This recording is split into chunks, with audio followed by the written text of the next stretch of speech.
Coming up on today's show, we're going to check out ESPN's cornerback rankings and see where they put the Ward in. We're also going to look at a trade candidate for the Browns going into training camp. Now, before we get to all that good stuff, quick reminder, go ahead, hit that thumbs up button down below. Would greatly appreciate it. Helps grow and support the channel a ton. Now, let's look at ESPN's cornerback rankings as they put Denver Broncos cornerback, Pro Bowl, All-Pro man, Pat Surtain at number 1. I'm not surprised by this, and I think he is the best cornerback in football. They've got the Warden coming in at number 2. We'll do a deep dive on that in just a moment. Ahead of Sauce Gardner, L'Jarius Sneed, and Jalen Ramsey. And then 6 through 10, Trent McDuffie from the Chiefs, Jair Alexander from the Packers, Jalen Johnson from the Bears. Going into his second year, coming in at number 9, Devin Witherspoon. And then the former top 5 pick by the Houston Texans, Derek Stingley, coming in at 10. The honorable mentions, if you're wondering, Marlon Humphrey, Trayvon Diggs, A.J. Terrell, Travarius Ward, Christian Gonzalez, Marshawn Lattimore. I'm a little surprised that we don't see Deron Bland on there. He had 9 interceptions last year and like 5 touchdowns, but whatever. That's for the Cowboys host to lose sleep over. But let's talk about Denzel Ward in more detail. So the highest ranking he received from all the voters, which, by the way, are coaches, scouts, execs. This is not a list put together by like Jeremy Fowler and his butt buddies in Bristol. Like these are NFL execs and whatnot. So the lowest ranking he got was a 10th, and last year he came in at 9th. So we're seeing a major jump from Ward going from 9 to 1, from 2023 going into 2024. Now I want to share some of the quotes that execs and personnel members had on Denzel Ward. So one NFL personnel evaluator wrote, fast, fluid, with upper-tier coverage skills and high football IQ.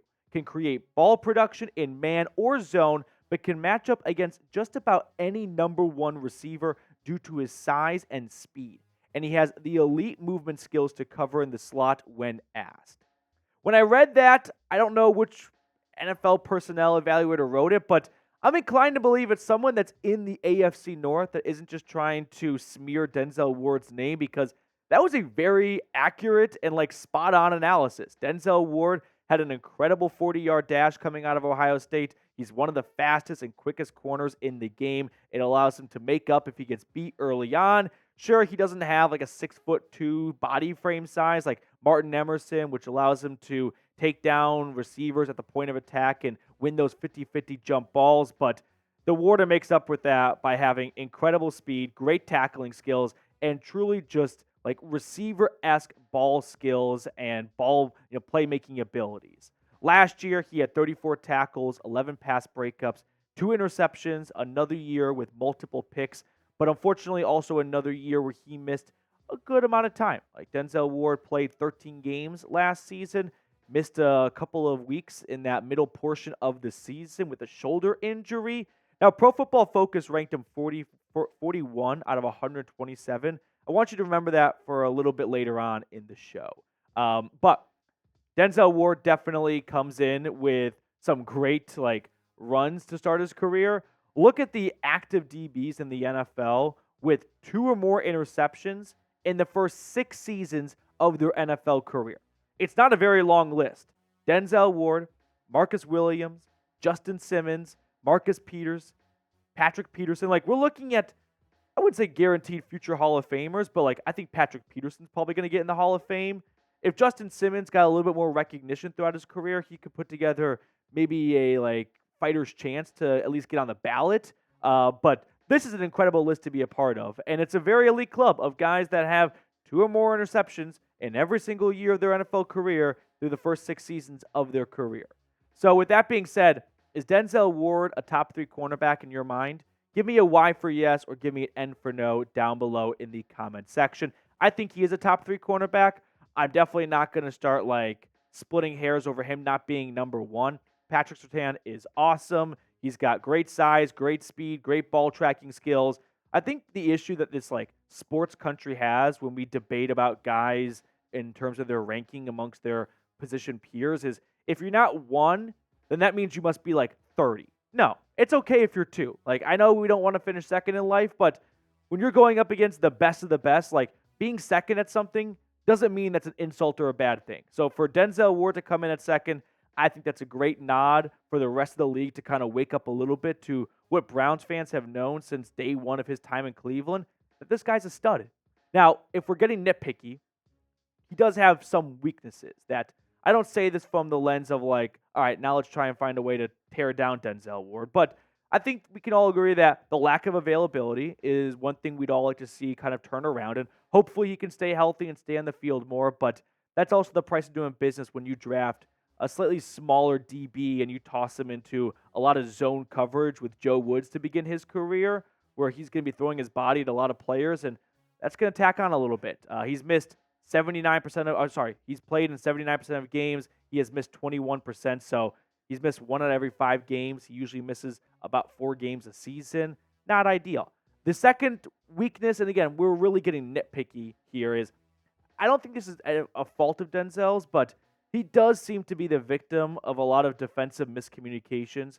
This one goes back more so to the Joe Woods time as his defensive coordinator compared to last year with Jim Schwartz. But every once in a while, there is a blown coverage, a wide open player, and everyone watching the game was wondering what happened, who's at fault. And for one reason or another, and maybe it's just a little bit of bad luck, Denzel Ward always seems to be on that half of the field of the miscommunication. So hopefully that will correct itself with a better DC and Jim Schwartz for years to come. Now, Jeremy Fowler also wrote this in his write-up, saying, on 63 targets, Ward allowed 31 receptions for 290 yards, 0 touchdowns, and 2 interceptions, along with a 17.5% ball hawk rate, which is the percentage of targets where the nearest defender made a play on the football, either a pass defense or an interception, according to NFL Next Gen Stats. So there's no doubt in my mind that Denzel Ward is one of the best ball hawking corners in the National Football League. The picks speak for themselves, and the pass breakups too. Since Denzel Ward entered the league in 2018, he is tied for second in PBUs with 76. Now factor in that he has missed 21% of games since entering the league in 2018. If this guy played 15 games a season, I'd have no doubt in my mind he'd be above James Bradbury in pass breakups. Like, that speed allows him to close in on receivers and recover on routes and get his hand to the football. Now, let's take it one step further and really start to glaze Denzel Ward for a minute. What I looked at were the guys that finished in the top 10 of ESPN's cornerback rankings. I took out Devin Witherspoon, though, because he's only played 1 season, so it's just not a big enough size of stats to look at, sample size.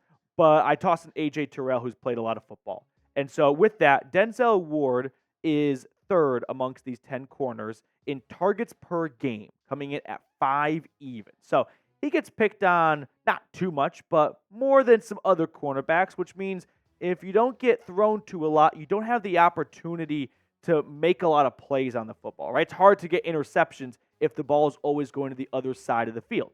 But despite being picked on third most amongst the 10, he still comes up with a lot of, PBUs and interceptions. But let's take it one step further now. He's picked on the third most of the 10, but he is 7th in yards per game allowed. So despite the football coming his way compared to his peers, more than 7 other guys on that list, he finishes with 32.1 yards per game allowed in the last 2 seasons. Talk about efficiency right there. Ball comes his direction, not an issue for Denzel Ward. That's why he is a top 3 cornerback in my eyes. So I'm super excited to see what he can do this upcoming season. And if he can stay healthy and stay on the field, which I kind of have a gut feeling with no evidence to back it up that that's going to happen this year, we're going to see maybe the best year yet from number 21. Now, before we get any further in today's show, I want to continue to remind everyone that we've got a Browns Report channel meet and greet coming up soon in 2 weeks, Thursday, August 1st. It'll be at 12 p.m. Eastern in downtown Cleveland at Masthead Brewing Company. I put this information in the comments and description, but would love to meet the viewers. So if you're in the area and you're free for lunch, come on over. Thursday, August 1st, 12 p.m. Eastern at Masthead Brewing Company. It's a great opportunity for me to get you guys to get to know you guys a little bit better, and for you guys to ask me anything, talk Brownies, get a drink, get a bite to eat, whatever it may be. All right, let's switch gears and talk about Jack Conklin next, because Bleacher Report listed him as a trade candidate going into training camp. Now, unfortunately for the former All-Pro right tackle, we know that the injuries have been a major factor for him. He's only played in 22 out of 51 games since the start of the 2021 season, which comes in at 43%. And last year, he only played about 2 quarters of football before suffering a torn ACL and MCL, only 2 years removed from a serious knee injury he suffered in the Ravens game towards the end of the 2021 season. Now, the Browns still believe in Jack Conklin, or at least they did in 2022 when they signed him to a 4-year, $60 million extension. So, as excited as people are for DeJuan Jones and him maybe taking over that right tackle spot, Jack Conklin is locked in through 2026, and it's not very easy to get out of that contract. Now, my concern / fear with Conklin is he'll be 30 years old this upcoming August, so next month. He is coming off multiple knee surgeries as a run-first minded and geared offensive tackle. That's not ideal. Like, when you make your money on your ability to get to the second level and your great first step in speed and quickness as an offensive tackle, and you've suffered a torn ACL with the Titans, 2 major knee injuries to the Browns, and I'm not even sure if he had a major knee injury in college at Michigan State, but hopefully not. Like, that's scary. That is concerning. It'd be one thing if he were younger and much earlier in his career, but for the human body to overcome all those injuries at the age of 29, 30, that's asking a lot. And I don't know if you're going to see the same version of Jack Conklin that the Browns saw when they inked him to that 4-year, $60 million extension. And unfortunately, this is just one of those times where you can chalk it up to injuries suck. It's a shitty thing that happens. It's a, unfortunate circumstance, but the Browns do find themselves in a bit of a peculiar circumstance with 3 really good tackles and all 3 coming off varying injuries. Now, when it comes to trading Jack Conklin, like Bleacher Report suggested, it's not as viable as you might think. He's got a $7.4 million dead cap for this year, so that's money that's going to your salary cap space for a guy not on your roster. Next year, by the way, they would split up that dead cap. It'd be $14.4 million.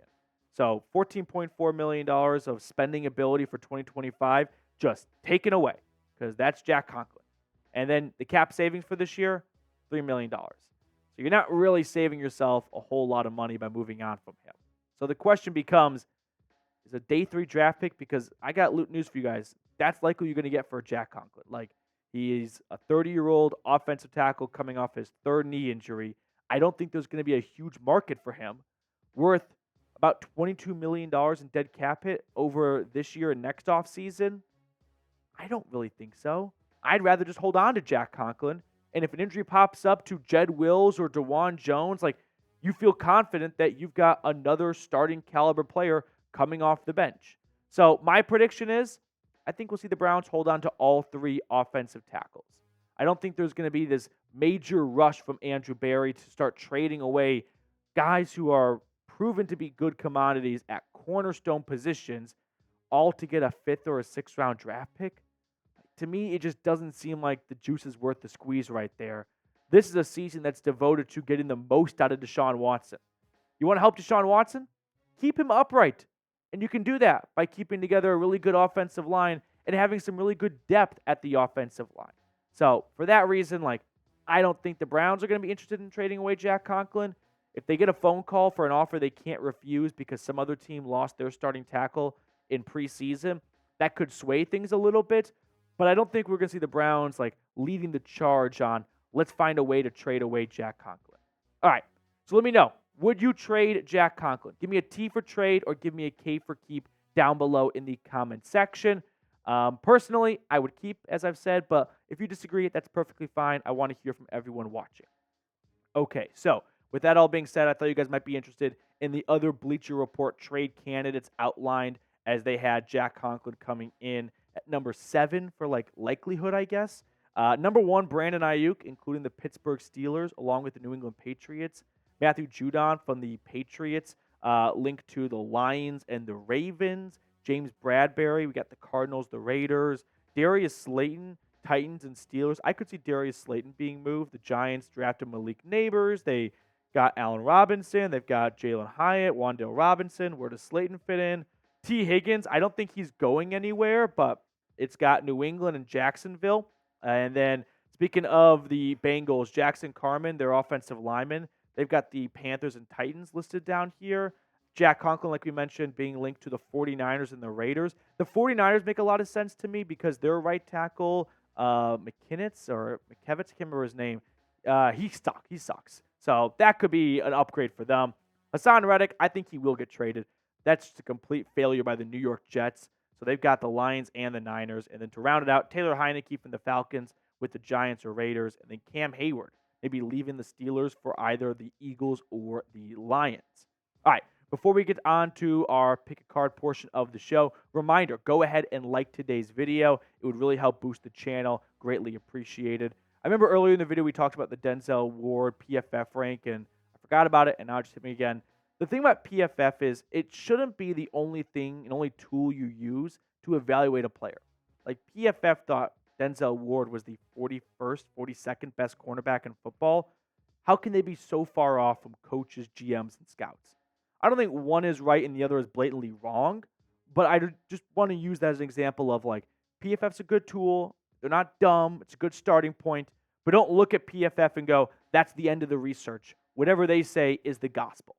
All right, now let's pick a card as we have the youngest producer on the team, Mr. Matt Goldman from Ohio State, by the way.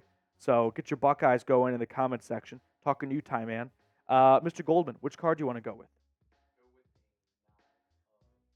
Nine of Hearts, Matt says. Okay, I'm going to go with the Six of Diamonds. Six of Spades. I was there. That's Gordon Hayward off the back iron and the natty. All right, that will do it for us on today's show. Thank you guys for tuning in. Enjoy your weekend, and we'll catch up later.